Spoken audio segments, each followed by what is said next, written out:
এই ব্লাউজটা নিলাম, মানে ভিডিও করি তো ওই জন্য আর কি। যাই হোক, এই ব্লাউজ প্লাস এই যে সায়া। এই বেলে ফেলবে ও নানুকে। এ এ এ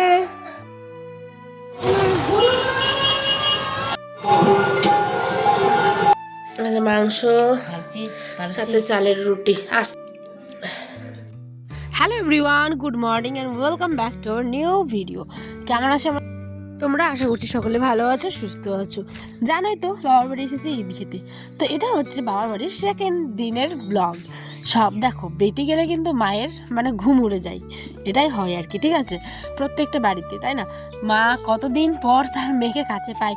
মা শুধুমাত্র আমাকে দেখো দুধ দেখাচ্ছে, তুই কি খাবি, চালের রুটি খাবি না দুধ সেমাই খাবি না দুধ পিঠা খাবি, আমার মানে যেটা ইচ্ছে মা সেটাই করবে আর কি। ঠিক আছে, তো দেখো মাকে অনেক কিছু বলার পর মাকে বললাম ফাইনালি তুমি আমাকে রুটি কয়েকটা বেলে বেলে দাও, আমি একটুখানি সেঁকে দিই, তাহলে মায়েরও সুবিধা হবে আর আমারও তাড়াতাড়ি খাওয়াটা হবে আর কি। বুঝতেই পারছো, খুব খিদে পেয়েছিল। আজকে রাতের ডিনারে আমাদের ছিল হচ্ছে সাদা চালের রুটি আর সাথে কষা মাংস। অবশ্যই ঈদ তো চলে গেছে, কিন্তু ঈদের আমেজ এই ভিডিওগুলোর মধ্যেই খুঁজে পাই আমি। জানো একটা জিনিস তোমাদের তো বলতে ভুলেই গেছি, এই যে দেখছো এই সেমাইটা, এটা হচ্ছে একটা স্পেশাল সেমাই। সরি, এটা আমি শেয়ার করতে পারিনি, এটা বনু করেছিল, তো সেই কারণে। আর এটা না একদম সেমাইটা আমি যখন বাড়িতে রান্না করবো তোমাদের সাথে শেয়ার করবো, খুব একদম টেস্টি হয় খেতে, আর রেসিপিটাও কিন্তু শেয়ার করবো। তো চলো, আমার নানিমা যেহেতু এসেছে, আমার নানি, আমি, আমার বোন সবাই মিলে হটপট নিয়ে বসে পড়েছি রুটি খেতে। মা গেছে আবার এর মধ্যেই নামাজ পড়তে। জানো ঈদের একটা খুশি থাকে এই ব্লগগুলোর মধ্যেই, যখন হয়তো 5 থেকে 7 বছর পর, কিংবা যখন হয়তো আমার বাবা মা থাকবে না, আয়ান বড় হবে, তো আয়ানের যে ওয়াইফ বা আমরা যখন বুড়ো বুড়ি হব, তখন হয়তো এইগুলোই স্মৃতির খাতায় মানে যুক্ত হয়ে থাকবে। জানো এই প্রত্যেকটা ব্লগ, আয়ানের নানি কেমন ছিল, আয়ানের হয়তো মানে যত দিন যাবে বড় হবে, হয়তো অনেক সময় হয় না মানুষের কখন কী হয় বলা তো যায় না, এমনও সময় হতে পারে যে আয়ানের হয়তো কি বলবো মেমোরিতেই থাকবে না, কিন্তু এই ব্লগগুলো যখন সে দেখবে বড় হয়ে, কিংবা তার বাচ্চা কাছে দেখবে, তাহলে একটা অন্যরকমের তাদের কাছে ধারণা হবে যে তার আদি প্রয়োজনও কেমন ছিল, তাই না?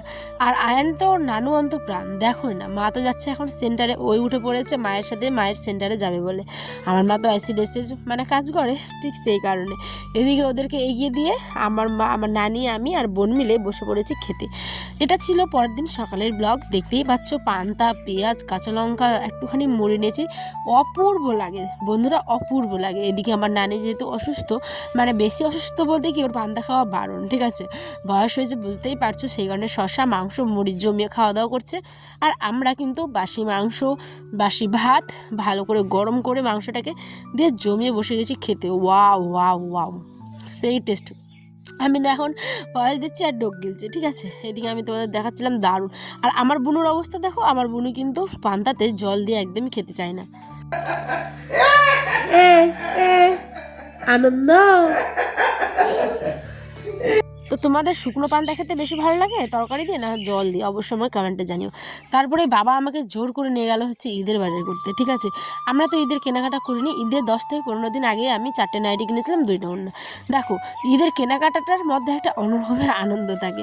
আমি সত্যি কথা বলতে আমি একদমই কেনাকাটা করতে চাইনি, কিন্তু বাবা, ওই যে বাবা মা যতদিন বেঁচে থাকবে ততদিন তাদের সন্তানদের যতটুকু তার সামর্থ্য 2 হাত ভরে দেওয়ার চেষ্টা করবে, তাই না? তো আমি কী কিনেছি সে সমস্ত কিছু পরে শেয়ার করবো। শাড়িটা এই সমস্ত নেওয়া গেছে, এবার আয়নের জন্য কাপড় নেওয়া যায়, জুতো নিতে এসেছি আমরা। দেখো তো এই যে এই জুতোটা বেশি ভালো লাগছে নাকি এই যে চামড়ার আরেকটা পরবে, এই যে দেখো চামড়ার এইটা, তোমরা অবশ্যই আমাকে জানিও তো কোনটা আয়নের পায়ে বেশি ভালো লাগছে। আর এই ছিল আমার সেই পুরোনো দিনের স্কুল, গার্লস স্কুল আমাদের, এটা হচ্ছে আমাদের মালতীপুরে, ঠিক আছে। তারপরেই মাকে আমরা বললাম তুমি একটুখানি হেঁটে হেঁটে আসো মা, বাইকে তো অতজনের হবে না। তারপরে আমার বাবা আমাকে স্ট্যান্ডে রেখেই, বেশি না 2 মিনিটের দূরত্ব আমাদের, তারপরে মাকে নিয়ে চলে এসেছে। তারপরে আমরা গেলাম হচ্ছে মিনা বাজারে, বনু সাজুগুজু করেছে, আমিও দেখো যেটা শাড়ি পরে গেছিলাম সেটাই। এদিকে আমার নানিকে বললাম নানি তুমি টেনশন করো না, আমার আব্বু তোমার কাছে থাকবে। মায়ের আবার ছিল সেক্টর মিটিং, তো সেই কারণে পঞ্চায়েতে যেতে মিটিং, বাবার প্রচুর খাতাপত্র লেখালেখি ছিল। আর এই যে নানি তুমি একটুখানি শুয়ে বসে থাকো, আমরা যাবো। হ্যাঁ দেখো এদিকে হাই করো, এইদিকে খুশি দেখো, দূর থেকে নিবি যেতে সুন্দর লাগে, ঠিক আছে। চলো তোমাদের সকলকে কেমন লাগছে? এই যে বনুও কিন্তু এটা নতুন নিল, ঠিক আছে, ড্রেস। তারপরে আমরা নেমে গেলাম, তারপরে কিন্তু আমরা চলে গেলাম হচ্ছে সোজা একটা দোকানে, ব্লাউজের দোকানে। দেখলেই সকালে তো না, বিকেলে আমি গেছিলাম হচ্ছে কি আমার শাড়ি টাড়ি কিনতে। আর এই শাড়িটা আয়নের আব্বা আমাকে আমার জন্মদিনে গিফট করেছিল বহুদিন আগে, বহু বছর আগে, ঠিক আছে। আর এইটা হচ্ছে চাঁচল অমরি, যারা দেখছো চাঁচল থেকে, যারা তো জানোই একদম ব্লাউজ স্পেশালিস্ট এই দোকানটা। অসম্ভব ভালো ভালো কালেকশন আর অসম্ভব ভালো কোয়ালিটি, ঠিক আছে। একদম আমার জীবনে আমি যতগুলো ব্লাউজ কিনি এখান থেকে কিন্তু কিনি, না হলে আমার একদম ভালো লাগে না। যেমন ফিটিং ঠিক তেমনই সুন্দর আর কি। আর যারা ইউটিউবার তাদের এই কথাটা প্রত্যেকটা জায়গাতেই শুনতে হয়। এই যে আমি এখন ভিডিও করছিলাম, তাই বলছে তুমি কি ভিডিও করো, ব্লগার? আমি বলছি হ্যাঁ। ওই দিদিটা একটু মুচকি আর কি হাসি দিল। যাই হোক, তোমাদেরও কি এরকম সম্মুখীন হতে হয়? আমার তো ভীষণ ভালো লাগে। আর এইদিকে আয়ান তার মামুকে পেয়ে ভীষণ খুশি হয়ে গেছে। এটা হচ্ছে আমার মাসির ছেলে। তো দেখো, এই যে আমাদের কেনাকাটা প্রায় কমপ্লিট। এবার আমরা মিনাবাজারে ঘুরতে যাব। এই ব্লগটা আগামী দিন তোমরা পাবে। আমাদের চাঁচলে মিনাবাজার এসছে। আর আজ এই পর্যন্তই। এই যে আমার চেনা শহর চাঁচল। আল্লাহ হাফেজ। ব্লগ কেমন লাগলো কমেন্টে জানিও। আল্লাহ হাফেজ, সকলে ভালো থেকো, টাটা।